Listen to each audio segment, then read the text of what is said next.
അങ്ങനെ ഞാൻ പുറത്തൊക്കെ പോയിട്ട് വീട്ടിൽ വന്നപ്പോൾ അത് ഒരാൾ ഇങ്ങനെ ഇരിക്കുന്നു. അങ്ങനെ പുള്ളിക്കാരൻ്റെ അടുത്ത് ഹായൊക്കെ പറഞ്ഞു അങ്ങനെ വീട്ടിനകത്ത് കയറിപ്പോയി. ഇതാണ് ഞാൻ പുറത്തു വിട്ടെന്ന കോലം. അങ്ങനെ ഞാൻ നടന്ന് ഒരാളെ കാണാനായിട്ട് പോവുകയാണ്, ഒരു കുരിപ്പിനെ. ഞാൻ കുരിപ്പിനെ തേടി തേടി ഇങ്ങനെ നോക്കിക്കൊണ്ടിരുന്നു. സുന്ദരി കുരിപ്പ് അവിടെ ഉണ്ടായിരുന്നു. ഞാൻ വെച്ച് മീനില്ലാത്തോണ്ട് പണിക്ക് പോയി കാണാമെന്ന്. അപ്പൊ എന്നെ സുന്ദരി കണ്ടപ്പോ അതോ ചീറിയിട്ട് ഓടുക. സുന്ദരി ഞാൻ അടുത്തോട്ട് വരുമ്പോ ബാക്കിലോട്ട് ധൈര്യം ഉള്ളതുകൊണ്ടായിരുന്നു ബാക്കിലോട്ട് പോകും. സുന്ദരി അത് ധൈര്യം ഉള്ളതുകൊണ്ടല്ല, എന്നെ എപ്പോ കടിച്ചു മാന്താത്ത എന്റെ ഭാഗ്യം. ഇനിയിപ്പൊ കാണിക്കുന്ന നോക്കിക്കോ. ഇപ്പൊ ഒരു ഹൈ ജമ്പ് ഉണ്ട്, മതില് ചാടി.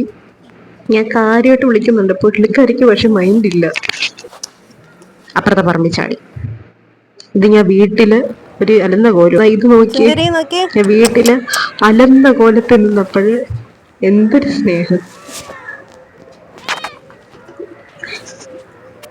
അങ്ങ് ഞാൻ എങ്ങനെ വന്നാലും ഒരുമാതിരി നിൽക്കുന്ന കോലത്തിൽ വന്നാലാണ് എന്റെ പൂച്ചയ്ക്ക് ഇഷ്ടം. സിംപ്ലിസിറ്റി ഇഷ്ടപ്പെടുന്ന പൂച്ചയാ. സുന്ദരി സ്നേഹിച്ചങ്ങ് കൊല്ലുക. ഇപ്പൊ ഒരു പോസ് ഉണ്ട്. ഈ എന്തുവാ കാണിക്കുന്നതെന്ന് എനിക്ക് തന്നെ അറിയത്തില്ല. അപ്പൊ ഈ കുറിപ്പിനെ ഇഷ്ടപ്പെട്ടെങ്കിൽ ലൈക്ക്, ഷെയർ ആൻഡ് സബ്സ്ക്രൈബ്.